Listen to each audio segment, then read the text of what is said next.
All of his co-workers were gone. What could it mean?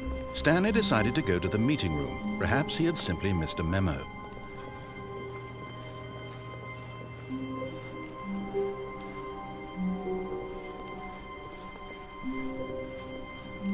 When Stanley came to a set of 2 open doors, he entered the door on his left.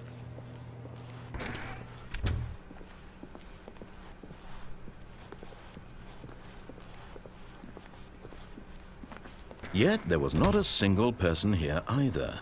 Feeling a wave of disbelief, Stanley decided to go up to his boss's office, hoping he might find an answer there.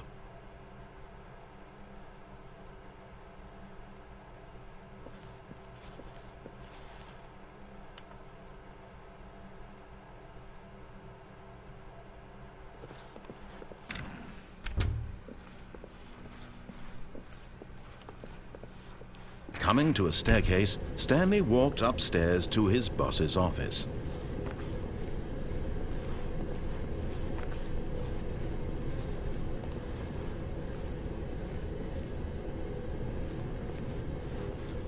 But Stanley just couldn't do it. He considered the possibility of facing his boss. Admitting he had left his post during work hours, he might be fired for that. And in such a competitive economy, why had he taken that risk? All because he believed everyone had vanished? His boss would think he was crazy. And then something occurred to Stanley. Maybe, he thought to himself, maybe I am crazy. All of my co-workers blinking mysteriously out of existence in a single moment for no reason at all? None of it made any logical sense.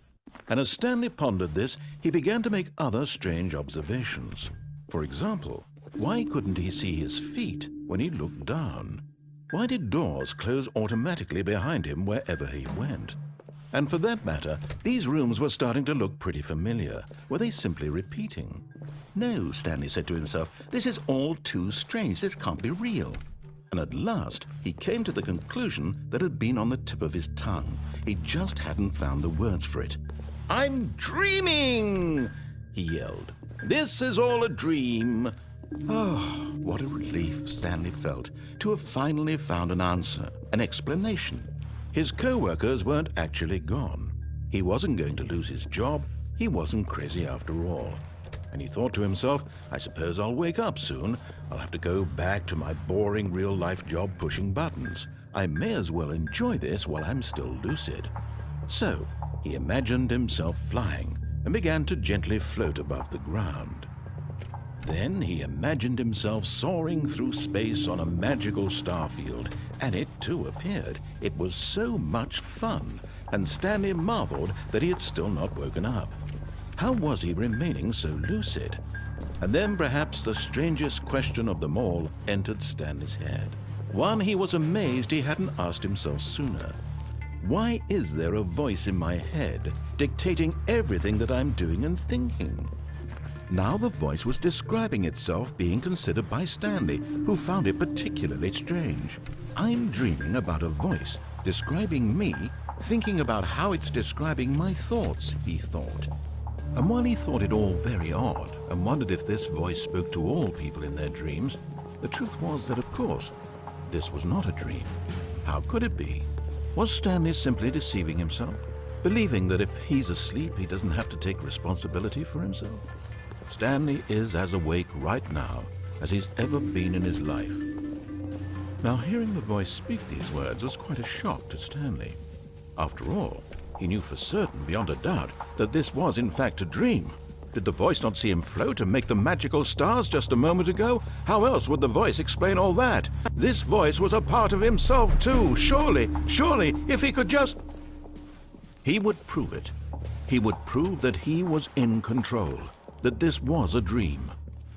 So he closed his eyes gently, and he invited himself to wake up. He felt the cool weight of the blanket on his skin, the press of the mattress on his back, the fresh air of a world outside this one. Let me wake up, he thought to himself. I'm through with this dream. I wish it to be over. Let me go back to my job. Let me continue pushing the buttons. Please, it's all I want. I want my apartment, and my wife, and my job. All I want is my life exactly the way it's always been. My life is normal. I am normal. Everything will be fine. I am okay.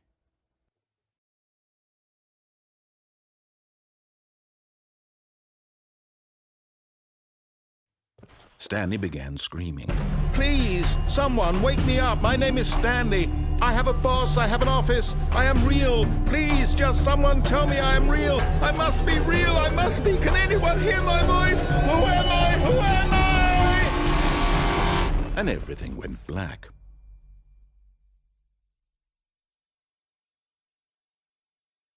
This is the story of a woman named Mariella. Mariella woke up on a day like any other. She arose, got dressed, gathered her belongings, and walked to her place of work. But on this particular day, her walk was interrupted by the body of a man who had stumbled through town talking and screaming to himself, and then collapsed dead on the sidewalk. And although she would soon turn to go call for an ambulance, for just a few brief moments she considered the strange man. He was obviously crazy. This much she knew. Everyone knows what crazy people look like. And in that moment, she thought to herself how lucky she was to be normal. I am sane. I am in control of my mind. I know what is real and what isn't. It was comforting to think this, and in a certain way, seeing this man made her feel better. But then she remembered the meeting she had scheduled for that day. The very important people whose impressions of her would affect her career, and by extension, the rest of her life. She had no time for this, so it was only a moment that she stood there, staring down at the body. And then she turned and ran.